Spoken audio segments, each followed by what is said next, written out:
Bismillahirrahmanirrahim. Assalamualaikum warahmatullahi wabarakatuh. Hai Bapak Ibu semuanya, alhamdulillahirrabbilalamin. Senang sekali pada sesi ini kita dapat berkumpul bersama. Kita akan sharing bersama di mata pelatihan kita, komunikasi efektif melalui media, di mana mata pelatihan ini merupakan salah satu mata pelatihan dari pelatihan penyusunan presentasi melalui infografis. Alhamdulillah, puji syukur kita panjatkan kehadirat Allah Subhanahu wa Ta'ala karena masih memberikan kesempatan kepada kita untuk kita bisa saling sharing, saling berbagi pengetahuan di materi ini. Halo Bapak Ibu semua, baik, kita akan membahas mengenai mata pelatihan kita, yaitu komunikasi efektif melalui media. Berbicara mengenai masalah komunikasi, tentu hal itu merupakan yang penting bagi kita. Kita tidak dapat berbicara atau tidak dapat berkomunikasi dengan baik jika tanpa adanya komunikasi. Karena bagaimanapun juga sebagai makhluk pribadi dan makhluk sosial, tentu kita akan berinteraksi dengan lingkungan kita, dengan keluarga kita, dengan anak-anak kita, dengan rekan kerja kita, dengan orang-orang di sekeliling kita, semua stakeholder kita itu menggunakan komunikasi. Jadi komunikasi itu sangat penting. Dalam teori yang dikemukakan oleh Stephen Covey menyatakan 2 poin penting itu. Yang pertama, bahwa komunikasi itu sebenarnya ibarat kita bernafas.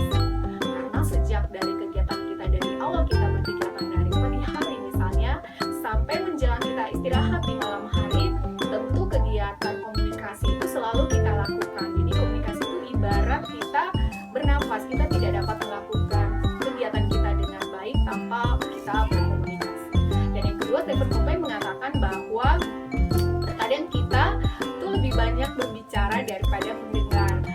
Ada satu teori yang menyatakan kajian bahwa dalam melaksanakan presentasi seperti ini, dalam 3 detik itu kita bisa mengucapkan satu kata. Jadi bisa Bapak Ibu bayangkan dalam 1 jam 3.600 detik berapa kata yang bisa kita sampaikan pada saat acara-acara presentasi atau acara resmi lainnya.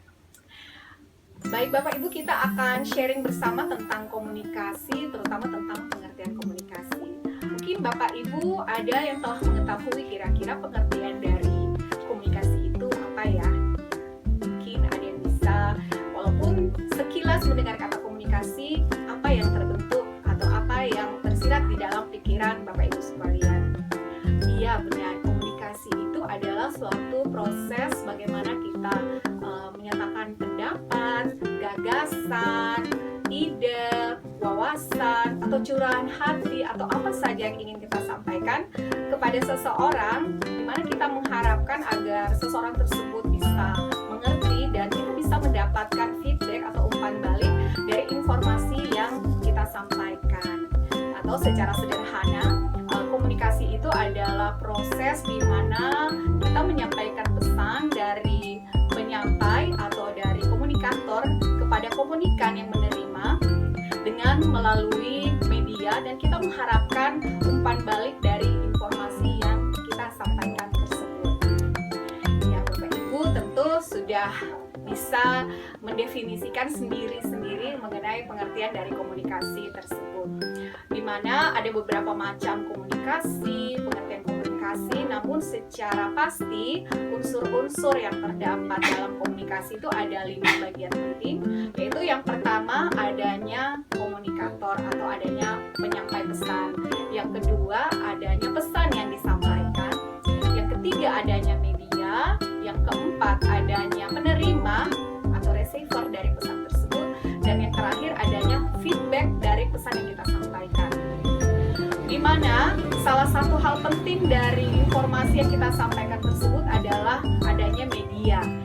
Mengapa media ini menjadi penting dalam kita menyampaikan informasi? Karena tanpa media penyampaian, maka informasi yang akan kita sampaikan itu tidak akan berjalan dengan baik. Kita bisa bayangkan kalau kita berkomunikasi terus tanpa menggunakan media, tentu akan menimbulkan multi tafsir. Makanya sudah penting materi ini, yaitu bagaimana komunikasi yang efektif melalui media. Nah, karena pentingnya media tersebut, maka kita akan membahas lebih lanjut tentang media penyampaian komunikasi, di mana kita mengetahui bersama bahwa media untuk menyampaikan komunikasi itu ada beberapa. Yang pertama melalui kata-kata, ya, melalui kata-kata. Misalnya saya berkomunikasi dengan Bapak Ibu, saya menggunakan memberikan tulisan atau kata-kata. Yang kedua bisa melalui gambar, di mana Bapak Ibu melihat gambar itu sudah bisa mengartikan akan substansi atau konten dari hal yang akan disampaikan. Misalnya Bapak Ibu jalan ke jalan raya, kemudian melihat simbol gambar tanda merah dan ada stripnya, itu berarti itu kan kita harus stop, berarti komunikasi itu disampaikan melalui gambar, dan kita sudah memahami bahwa artinya tersebut adalah stop.